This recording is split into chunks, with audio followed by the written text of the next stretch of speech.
तो देखो जरा, मूविंग कॉइल गैल्वेनोमीटर है ना। सबसे पहले हम बात करते हैं मूविंग कॉइल गैल्वेनोमीटर को शॉर्ट में हम एमसीजी बोलते हैं। एमसीजी मतलब वही मूविंग कॉइल गैल्वेनोमीटर, ठीक है। अब ये जो मूविंग कॉइल गैल्वेनोमीटर होता है, ठीक है, आ, ये क्या काम में आता है? तो सबसे पहले ध्यान दो, मूविंग कॉइल गैल्वेनोमीटर हमारा एक ऐसा डिवाइस है, मूविंग कॉइल गैल्वेनोमीटर हमारा एक ऐसा डिवाइस है ना, जो कि स्मॉल करंट को भी डिटेक्ट कर सकता है और मेजर कर सकता है, ठीक है। डिटेक्ट और मेजर में क्या फर्क है, तो थोड़ा यहाँ पे समझो, ठीक है। तो यहाँ पर ये देखो, मूविंग कॉइल गैल्वेनोमीटर हमारा एक ऐसा डिवाइस होता है ना, एक ऐसा इंस्ट्रूमेंट होता है जो कि करंट को डिटेक्ट या फिर मेजर कर सकता है। अब डिटेक्ट का मतलब क्या होता है कि मान लो हमारे पास ना कोई सर्किट है ना, अब उस सर्किट के अंदर करंट फ्लो हो भी रहा है कि नहीं फ्लो हो रहा है, ठीक है, उसको चेक करने का काम भी गैल्वेनोमीटर, मूविंग कॉइल गैल्वेनोमीटर से कर सकते हैं, या कितना करंट फ्लो हो रहा है, बह रहा है उसमें, है ना, उसको भी मेजर कर सकते हैं। तो डिटेक्ट करने का मतलब करंट है या नहीं है उसको देखना, और मेजर करने का मतलब कितना करंट जा रहा है ना, 10 एम्पियर 2 एम्पियर कितना जा रहा है, ठीक है। अब हमारे पास करंट को मेजर करने का डिवाइस तो पहले से था, कौन सा? एमीटर है ना। अब एमीटर है तो हमें मूविंग कॉइल गैल्वेनोमीटर की जरूरत क्यों है? क्योंकि ये मूविंग कॉइल गैल्वेनोमीटर एक सेंसिटिव डिवाइस होता है, जिसकी हेल्प से हम स्मॉल अमाउंट के करंट को भी डिटेक्ट कर सकते हैं, है ना। और अभी हम आगे पढ़ेंगे कि हम एमीटर गैल्वेनोमीटर से ही बनाते हैं या उसकी रेंज को हम बढ़ा सकते हैं, ठीक है। तो moving coil galvanometer is a sensitive device which can detect and measure small amount of current, यानी ये स्मॉल अमाउंट के करंट को भी मेजर कर सकता है, ओके। तो याद होगा हमने जो व्हीटस्टोन ब्रिज पढ़ा था ना, उसमें भी हमने गैल्वेनोमीटर लगाया था, क्यों? क्योंकि हमें डिटेक्ट करना था या मेजर करना था कि करंट उसमें फ्लो कर रहा है कि नहीं कर रहा है ना। तो इन जहाँ पे भी हमें सेंसिटिविटी यानी ज्यादा स्मॉल करंट की वैल्यू को डिटेक्ट करना है या मेजर करना है ना, तो हम वहाँ पर इस डिवाइस का यूज करते हैं। तो ये एक सेंसिटिव डिवाइस है ना, जो कि स्मॉल से करंट को डिटेक्ट या फिर मेजर करने का भी काम करता है, ओके। अब ये किस प्रिंसिपल पर बेस्ड होता है, ठीक है, तो ध्यान देना जरा। जब भी हम एक करंट कैरिंग कॉइल को किसी भी मैग्नेटिक फील्ड में रखते हैं, तो वो क्या एक्सपीरियंस करता है? टॉर्क, ठीक है। यानी मान लो अगर हमारे पास क्या है, एक यूनिफॉर्म मैग्नेटिक फील्ड है, यहाँ पर हमने मान लिया कि हमारे पास क्या है, एक यूनिफॉर्म मैग्नेटिक फील्ड दे रखा है इस तरह का, ठीक है। और इस यूनिफॉर्म मैग्नेटिक फील्ड में हमने ना कोई कॉइल रख दिया है, ठीक है। ये कॉइल लिया हमने, और इस कॉइल को हमने क्या करा है, हमने करंट की सप्लाई दी है, मतलब हमने यहाँ पे इसको किसी सोर्स से कनेक्ट कर दिया। अब यहाँ पर ये जो करंट कैरिंग कॉइल है ना, इसमें करंट फ्लो हो रहा है और इसको हमने रख दिया मैग्नेटिक फील्ड में, तो ये यहाँ पे क्या करेगा, घूमने लग जाएगा, है ना, टॉर्क एक्सपीरियंस करेगा और घूमने लग जाएगा। तो यही इसका प्रिंसिपल है कि when a current carrying coil is placed in a magnetic field then it experiences torque. जब भी हम एक करंट कैरिंग कॉइल को मैग्नेटिक फील्ड में रखते हैं तो ये क्या एक्सपीरियंस करता है? टॉर्क। तो ये इसका क्या है? प्रिंसिपल है। अब यहाँ पर इसके कंस्ट्रक्शन वगैरह को ध्यान से देख लो, ठीक है, कि ये हम कैसे बनाते हैं। तो इसमें क्या होता है कि हमारे पास ये सिलेंड्रिकल शेप का ना सॉफ्ट आयरन कोर होता है। अब सॉफ्ट आयरन कोर ही हम क्यों यूज करते हैं, तो मैंने तुम्हें बताया था कि जो हमारा फेरोमैग्नेटिक मटेरियल होता है ना, फेरोमैग्नेटिक मटेरियल क्या होते हैं? तो फेरोमैग्नेटिक मटेरियल जैसे आयरन कोबाल्ट निकल हमने ये पढ़ा था ना, उसमें फेरोमैग्नेटिक मटेरियल्स जो होते हैं वो हमारे पास ऐसे मटेरियल होते हैं, है ना, जो कि आसानी से मैग्नेटाइज्ड किए जा सकते हैं, है ना। और फेरोमैग्नेटिक में भी हमने दो टाइप पढ़े थे, एक हार्ड फेरोमैग्नेटिक होता है, एक सॉफ्ट फेरोमैग्नेटिक होता है। सॉफ्ट फेरोमैग्नेटिक क्या होते हैं? जिस जहां पर हमें सिर्फ मैग्नेटिक फील्ड को, मतलब मैक्सिमम मैग्नेटिक फील्ड को अट्रैक्ट करना होता है, इकट्ठा करना होता है, वहां पर हम सॉफ्ट फेरोमैग्नेटिक मटेरियल का यूज करते हैं, जिसमें सॉफ्ट आयरन जो होते हैं, सॉफ्ट आयरन कोर जो होते हैं, वहां पे ज्यादा इनका यूज करा जाता है। तो ध्यान दो, जब भी हमें अगर फील्ड की स्ट्रेंथ को बढ़ाना होता है तो वहां पे हम सॉफ्ट आयरन कोर का यूज करते हैं, लेकिन जहां पे हमें परमानेंट मैग्नेट बनाना होता है वहां पे हम हार्ड पैरामैग्नेटिक मटेरियल का यूज करते हैं, ठीक है। तो ये हमने थोड़ा बहुत वहां पढ़ा था। तो यहाँ पे इसके कोर में जो सिलेंड्रिकल पार्ट होता है वो किस मटेरियल का बना होता है? तो वो सॉफ्ट आयरन होता है हमारे पास। सॉफ्ट आयरन कोर क्या होता है? बेसिकली मैग्नेटिक फील्ड की स्ट्रेंथ को बढ़ाने का काम करता है, ठीक है। तो ध्यान रखना, ये बीच में जो हमारे पास सिलेंड्रिकल शेप होता है, ये क्या होता है, ये हमारे पास होता है सॉफ्ट आयरन कोर, ठीक है। और इस सॉफ्ट आयरन कोर के ऊपर यहाँ पर हम लगाते हैं non metallic strip. Non metallic strip क्यों बनाते हैं, क्योंकि इस नॉन मेटेलिक स्ट्रिप के ऊपर ही हम वायर को लपेटते हैं। कौन सी वायर, कॉपर की वायर, ठीक है। जैसे वायर को हमें, मान लो हमारे पास ना एक सिलेंडर है, ठीक है, यहाँ पर ये ऐसा देख सकते हो कि मान लिया ये हमारे पास सॉफ्ट आयरन कोर का शेप कैसा है, ये सिलेंड्रिकल शेप का है। और अब सिलेंडर के ऊपर डायरेक्ट वायर को लपेट नहीं सकते सही से, क्योंकि लपेटेंगे तो खुल भी सकता है। तो इसीलिए ना इसके ऊपर हम पहले बेस बनाते हैं, मतलब यहाँ पे बेस मतलब ऐसा पट्टी टाइप में रहती है। तो ये रेक्टेंगुलर टाइप में हमने ऐसे ले लिया, फ्रेम टाइप में होता है, ये फ्रेम रहता है। तो ये फ्रेम बना दिया इसके ऊपर, और फ्रेम के अंदर इस सिलेंडर को रख देते हैं, और इसी फ्रेम के ऊपर ही हम वायर को लपेटते हैं, समझ रहे हो।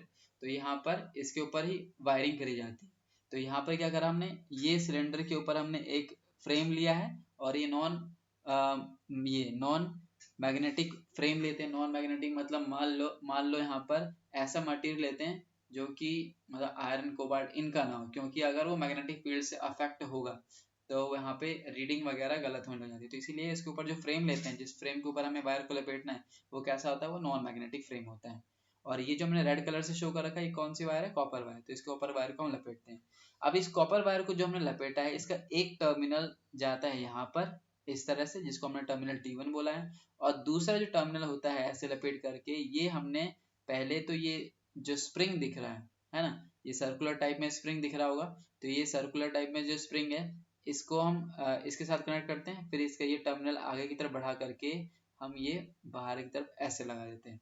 तो यहाँ पे होते हैं दो टर्मिनल्स, एक ये टर्मिनल इनपुट वाला और ये आउटपुट वाला, ठीक है। तो यहाँ पर हम टर्मिनल्स को कनेक्ट करते हैं।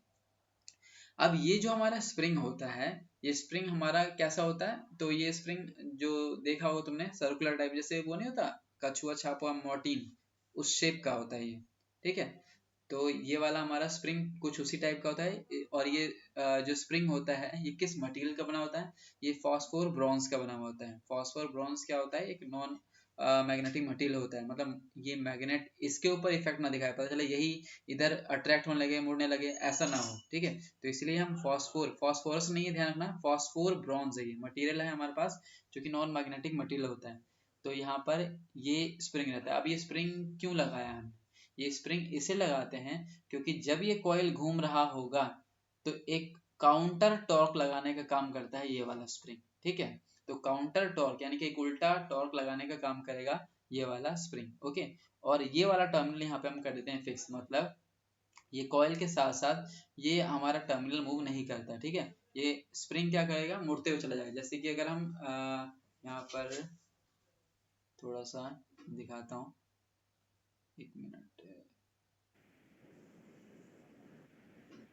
मुझे ये उल्टा टॉर्क कैसे लगाते हैं वापस? हाँ वही मैं समझा देता हूँ अभी। यहाँ पे देखो, वीडियो क्लियर आ रही ना मेरी, हाँ। देखो। तो ये जो हमारे पास क्या है, ये पहले हमने क्या देखा, पहले हमारे पास था यहाँ पर, ये समझना, ये हमारा सिलेंडर है ना, ये सिलेंडर है वो, यानी सॉफ्ट आयरन कोर है।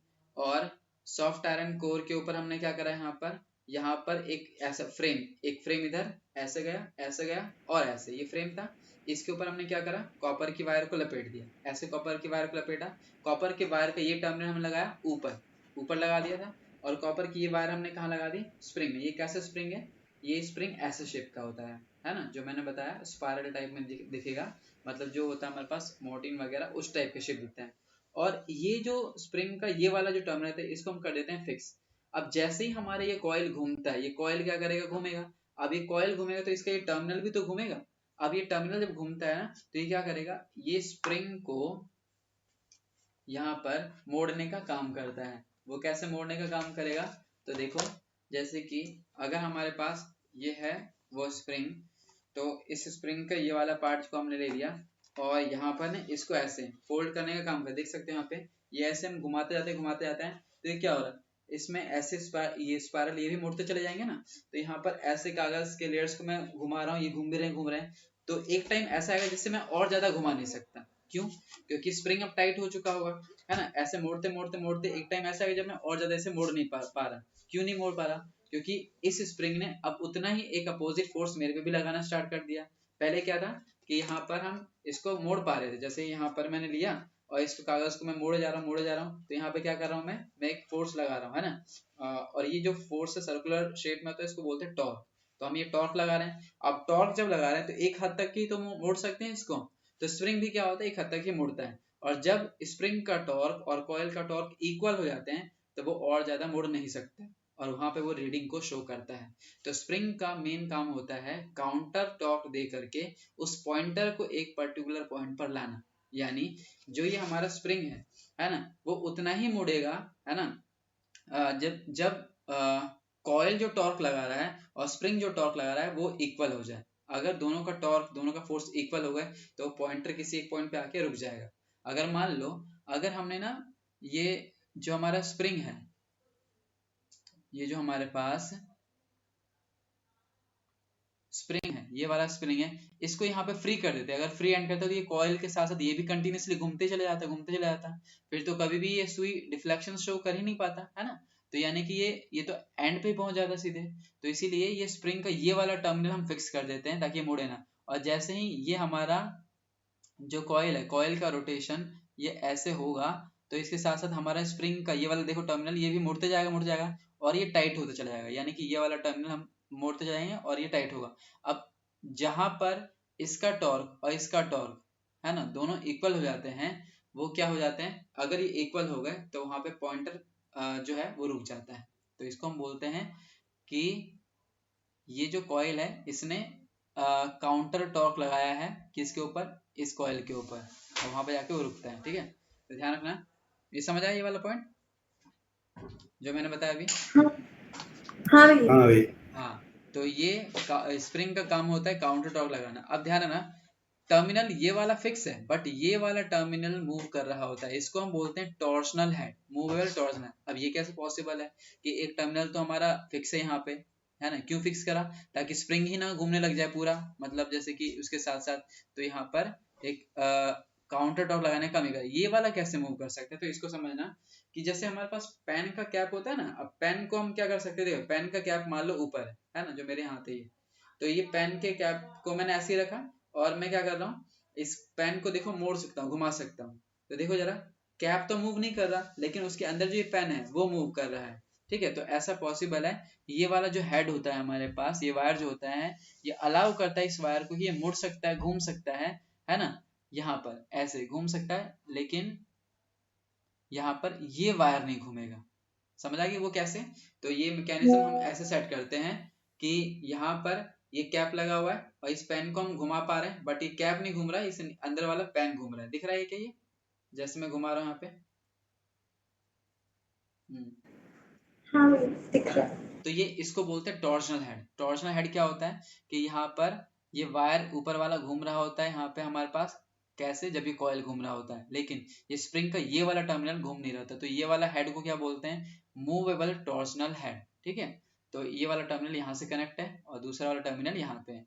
अब ये कॉइल को हमने किसके बीच में रखा है, मैग्नेटिक फील्ड के बीच में रखा है। तो ये हमारे पास क्या है, मैंने परमानेंट मैग्नेट ले रखे हैं, नॉर्थ पोल है और ये हमारा साउथ पोल है। अब ये जो मैग्नेट होते हैं इनका शेप कैसा होता है, ये ऐसे शेप के नहीं होते, ये होते हैं ये इस टाइप के कर्व शेप के। कर्व शेप के क्यों होते हैं, तो कर्व शेप के इसीलिए बना के रखते हैं ताकि हमेशा इसमें परपेंडिकुलरली कॉइल को मैग्नेटिक फील्ड काटता रहे। मतलब मान लो जो ये हमारा कॉइल है, ये कॉइल घूम रहा है ना, अगर हम रेक्टेंगुलर मैग्नेट ऐसे रखते, है ना, तो ये कॉइल ऐसे आकर के रुक जाता, लेकिन हम इसको हमेशा मैग्नेटिक फील्ड से काटते हुए देखना चाहते हैं। तो उसके लिए क्या करना पड़ता है, इसको हम इस तरह से सर्कुलर मैग्नेटिक फील्ड के बीच में रखते हैं। तो यहाँ पर ये जो सर्कुलर या इसके लिए हम एक वर्ड यूज करते हैं रेडियल, रेडियल मैग्नेटिक फील्ड जो है इसमें रखते हैं। रेडियल मैग्नेटिक फील्ड में क्यों रखते हैं, क्वेश्चन आता है पेपर में, ठीक है, कि why magnetic field is used radial in case of moving coil galvanometer so that magnetic field always cross या कट दी कॉइल। ठीक है, हमेशा उसको परपेंडिकुलरली कट करता रहे इसीलिए। ठीक है, समझ रहे हो कि यहाँ पे मैंने क्या बोला इस चीज को, जैसे समझना। मैं इसका एक पार्ट बना के दिखाता तुम्हें। मान लिया ये हमारा मैग्नेट है और ये ऐसा मैग्नेट है, ये नॉर्थ पोल मान लेते हैं, ये साउथ पोल, ये हमारा कॉइल है। ठीक है, ये रेक्टेंगुलर हमारा कॉइल है।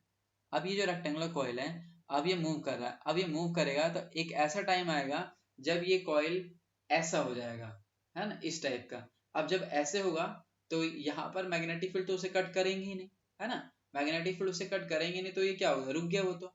अब वो नहीं चाहते हम, उसके लिए क्या करते हैं, हम इसको कर्व शेप में रख लेते हैं, यहाँ पर ऐसा शेप ले लेते हैं हम मैग्नेट का।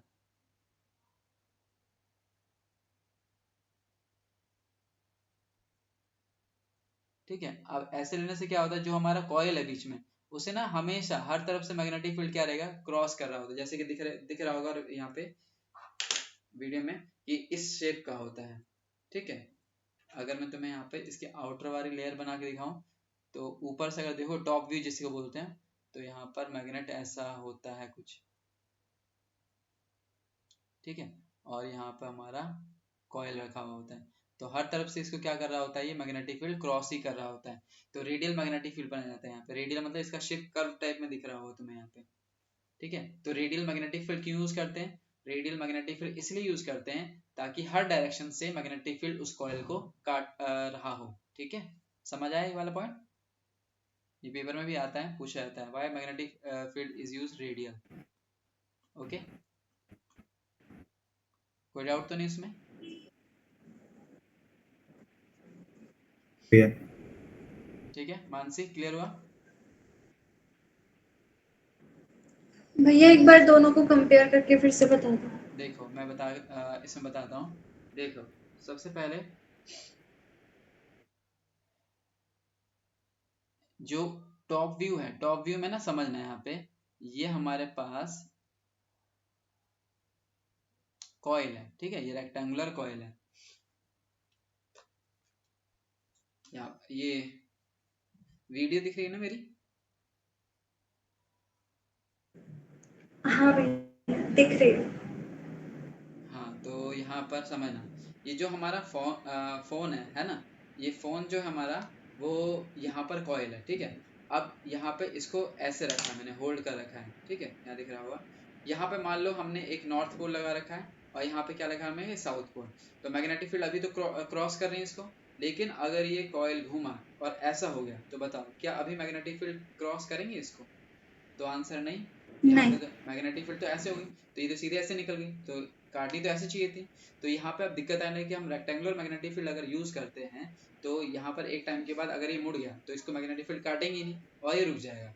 अब ये नहीं चाहते, इसके लिए क्या करते हैं हम इसको ऐसे रेडियल मैग्नेटिक फील्ड दिख रहा होगा यहाँ पे, इधर से भी ऐसा मैग्नेट को कट करके, मतलब इस शेप का लगाते हैं।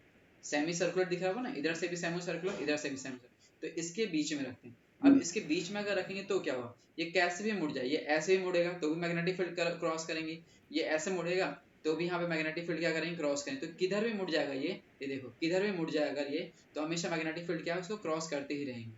तो इसको बोलते हैं रेडियल मैग्नेटिक फील्ड। ठीक है, तो ये जो हम मैग्नेट लेते हैं, उसको ना रेक्टेंगुलर शेप में रखते हैं, भले ही कैसे में रखते हैं, कर्व शेप में, ऐसे कर्व शेप के अंदर, ये पूरा कर्व शेप के अंदर क्या रहता है, ऐसे। ठीक है, अभी किधर भी मुड़ेगा ना यहाँ पे, तो हमेशा मैग्नेटिक फील्ड क्या करेंगे, उसको काटेंगे। समझ आया ये चीज, क्या बोला मैं यहाँ पे? समझ आया क्या मानसी? हाँ भैया अब आ गई। है ना, जैसे कि देख सकते हो यहाँ पे ऐसा शेप रहती है कर्व का, अगर दिख रहा होगा यहाँ वीडियो में, तो इधर से भी ऐसा मैग्नेट, इधर से भी इधर ऐसा मैग्नेट, तो ये हमेशा साइड से कट के, इसीलिए बोलते हैं इसको रेडियल मैग्नेटिक फील्ड यूज करते हैं। ओके, अच्छा, तो ये यहाँ पर हो गया। तो यहाँ पर ये हमारे मेन पार्ट थे। और ये क्या होता है, यहाँ से जो हमने निकाला है ना, इसको हम बोलते हैं, ये हमारा पॉइंटर होता है बेसिकली, वो दिखाता है रीडिंग वगैरह को। ठीक है, तो ये था हमारे पास इसका पूरा स्ट्रक्चर वगैरह। ठीक है, तो ध्यान दो जरा, मैग्नेटिक फील्ड यहाँ पे कैसे यूज करते हैं, रेडियल मैग्नेटिक फील्ड। बीच में सेंटर में कौन सा होता है हमारे पास, soft iron core. Soft iron core का काम क्या होता है, मैग्नेटिक फील्ड की स्ट्रेंथ को बढ़ाना। मैग्नेटिक फील्ड की स्ट्रेंथ को कैसे बढ़ाता है, मैक्सिमम मैग्नेटिक फील्ड लाइंस को अपनी तरफ अट्रैक्ट करने की कोशिश करता है, और जितनी मैग्नेटिक फील्ड लाइंस को अपनी तरफ अट्रैक्ट करने की कोशिश करेगा, उतनी ही number of magnetic field lines coil को क्रॉस करेंगी। और जितने ज्यादा क्रॉस करेंगी कॉइल्स को, तो हम बोलते हैं नंबर ऑफ मैग्नेटिक फ्लक्स बढ़ गए। जितने नंबर ऑफ मैग्नेटिक फ्लक्स बढ़ेंगे, तो उतना ही क्या होगा, यहाँ पर ये कॉइल अच्छे से टर्न हो सकता है बढ़िया से। ठीक है, अच्छा, यहाँ पर ये जो हमारे पास पॉइंटर है इसको हम बोलते हैं लैंप एंड स्केल मॉडल, ठीक है, लैंप एंड स्केल मॉडल इसका नाम रखा गया है, ठीक है। और ये स्प्रिंग क्या करता है, ये स्प्रिंग काउंटर टॉर्क देने का काम करता है, ठीक है, यानी जब कॉइल घूमेगा तो उसके बाद इसे रोकने का काम कौन करवाता है, यही स्प्रिंग ही करवाता है काउंटर टॉर्क दे करके, ठीक है। तो ये ध्यान रखना। ये वायर कौन सी लपेटी गई है, कॉपर की वायर होती है, ठीक है। ये स्प्रिंग कौन सा होता है, फॉस्फोर स्प्रिंग होता है, फॉस्फोर ब्रॉन्ज स्प्रिंग होता है, ठीक है। तो ये चीज ध्यान रखना है। ये हमारे पास टर्म्स है। ये कौन सा हेड होता है, इसे बोलते हैं मूवेबल टॉर्जन हेड, यानी मूव करने वाला ये हेड होता है, ठीक है। और ये हमारा फिक्स्ड हेड होता है। अच्छा, ये थ्योरी है जो हमने क्या लिख रखा है, when a current is pass through the coil, जब भी हम कॉइल से करंट को पास करेंगे वो मैग्नेटिक फील्ड में रखा हो तो वो क्या करेगा, टर्न होना स्टार्ट हो जाएगा, ठीक है। तो ये थ्योरी एक बार पढ़ लेना, ओके, वही सिंपल है। अब आते हैं मेन इसके एक्सप्रेशन के ऊपर, ठीक है। इसका जो एक्सप्रेशन है, ठीक है, इसको देखो, आसान है, सिंपल है। सबसे पहले जो हमने कॉइल को उस मैग्नेटिक फील्ड में रखा है तो वो क्या करेगा, वो एक टॉर्क लगाएगा, है ना। टॉर्क लगाएगा तो वो torque applied by the coil कितना होता है, तो ये टॉर्क का फॉर्मूला हम पहले पढ़ चुके हैं, tau is equal to N I A B sine alpha, जिसमें एन क्या है, N is the total number of turns in the coil, I क्या है current in the coil, A क्या है एरिया ऑफ कॉइल, बी क्या है magnetic field, and alpha क्या होता है, अल्फा होता है हमारे पास वो एंगल जो कि वो कॉइल का एरिया वेक्टर और मैग्नेटिक फील्ड बनाता है, यानी alpha is the angle between the area vector and magnetic field. तो ये N I A B sine alpha. अब क्योंकि हमने पढ़ा है कि हमने रेडियल मैग्नेटिक फील्ड यूज किया है, रेडियल मैग्नेटिक फील्ड में हमेशा एंगल अल्फा क्या रहता है 90 का, हम चाहते हैं हमेशा उसको क्रॉस करता रहे, तो हमेशा रेडियल मैग्नेटिक फील्ड में अल्फा की वैल्यू क्या लेते हैं 90, और साइन 90 कितना होता है 1। तो यहाँ पे torque applied by the coil कितना होता है एन आई ए बी। अब ये जो टॉर्क अप्लाई कर रहा है किसके ऊपर अप्लाई कर रहा है, ये कॉइल के ऊपर अप्लाई, स्प्रिंग के ऊपर अप्लाई कर रहा है, वो जो स्प्रिंग हमने नीचे लगाया था। तो स्प्रिंग जो काउंटर टॉर्क अप्लाई करता है वो कितना अप्लाई करता है के एक्स। तो याद होगा जो हमने पढ़ा है एक फॉर्मूला होता है फोर्स का स्प्रिंग के कांस्टेंट के साथ F इक्वल टू माइनस का के एक्स, ये पढ़ा है हमने किसके केस में, फोर्स, जब हम एक लीनियर स्प्रिंग की बात करते हैं, ये वाला स्प्रिंग होता है ये लीनियर स्प्रिंग, तो हमने एक साइड से अगर मान लो फोर्स लगाया तो ये क्या करेगा डिस्प्लेसमेंट शो करेगा, जितना ज्यादा फोर्स लगाओ उतना ज्यादा डिस्प्लेसमेंट शो करता है। तो हमने पढ़ा था वहां से कि force is directly proportional to X, directly proportional को हटाते हैं तो कोई कांस्टेंट मिलता है के एक्स। तो ये लीनियर फोर्स के टर्म में था, बट अगर सर्कुलर या रोटेशनल फोर्स को हम एक और नाम से बोलते हैं टॉर्क, तो बस फोर्स को हम रिप्लेस करते हैं टॉर्क से, ये बन जाता है टाउ इज इक्वल टू के एक्स। तो यहाँ से आया था कि torque applied by the spring कितना होता है टाउ इज इक्वल टू के एक्स। तो ये कौन सा टॉर्क है जो स्प्रिंग अप्लाई कर रहा है, ये कौन सा टॉर्क है जो कॉइल अप्लाई कर रहा है। तो ये दोनों टॉर्क इक्वल अगर होंगे तो यहाँ पर हमें रीडिंग मिलेगी। तो यहाँ पे torque applied by the coil is equal to torque applied by the spring, दोनों टाउ को इक्वल कर दो तो यहाँ पे एन आई बी किसके इक्वल आ जाएगा, के एक्स के इक्वल आएगा। तो वही हमने यहाँ पे करा है कि at equilibrium torque applied by the coil is equal to torque applied by the spring. तो स्प्रिंग कितना अप्लाई करा के एक्स और कॉइल कितना करा एन आई ए बी। यहाँ पर हम क्या करेंगे, करंट आई को यहीं पे रखेंगे, एन ए बी को नीचे भेज देंगे, तो के अपॉन में एन ए बी बना। अब ये जो हमारा k है n है a है b, ये सारे के सारे कांस्टेंट हैं। कैसे, हमने जो गैल्वेनोमीटर बना रखा है उसमें जो हमने स्प्रिंग लिया होगा उसका स्प्रिंग कांस्टेंट हमारा k है, n क्या है नंबर ऑफ टर्न्स, मान लो उसमें 100 नंबर ऑफ टर्न्स है वो भी फिक्स होगा एक बार में, a क्या है एरिया ऑफ द कॉइल वो भी फिक्स है, b क्या है मैग्नेटिक फील्ड, अगर हमने वहां पर परमानेंट मैग्नेट यूज कर रखा है तो b भी फिक्स है। तो ये सारे के सारे टर्म हमारे क्या कांस्टेंट टर्म है, लेकिन करंट कांस्टेंट नहीं है, करंट की वैल्यू हम वेरी कर सकते हैं, जितना ज्यादा करंट होगा उतना डिफ्लेक्शन होगा। तो यहाँ पे ये दोनों कांस्टेंट नहीं है, सिर्फ कांस्टेंट कौन से ये वाले। तो इस पूरे कांस्टेंट की जगह पे हमने कोई नया कांस्टेंट नाम दे दिया g, जिसमें g क्या है हमारा, g इज इक्वल टू के बाय एन ए बी, और इसी g को क्या बोलते हैं हम गैल्वेनोमीटर कांस्टेंट, ठीक है। तो ध्यान रखना इस पूरे कांस्टेंट की जगह हमने g नाम दे दिया, और कांस्टेंट को अगर हटाएंगे तो क्या बोल सकते हैं सीधे I is directly proportional to x। क्या बताता है ये कि जितना ज्यादा करंट दोगे उतना ज्यादा ही हमें यहाँ पर डिफ्लेक्शन देखने को मिलेगा। तो बहुत ही सिंपल सा हमें ये इंस्ट्रूमेंट मिला जो कि डायरेक्ट रिलेशन बताता है करंट के साथ, कि जितना ज्यादा करंट है उतना ज्यादा डिफ्लेक्शन है। मतलब अगर मान लो हमने यहाँ पे डिफ्लेक्शन देखा 10 डिग्री का तो 10 एम्पियर बोल दिया, हमने 20 डिग्री का देखा तो 20 एम्पियर बोल दिया।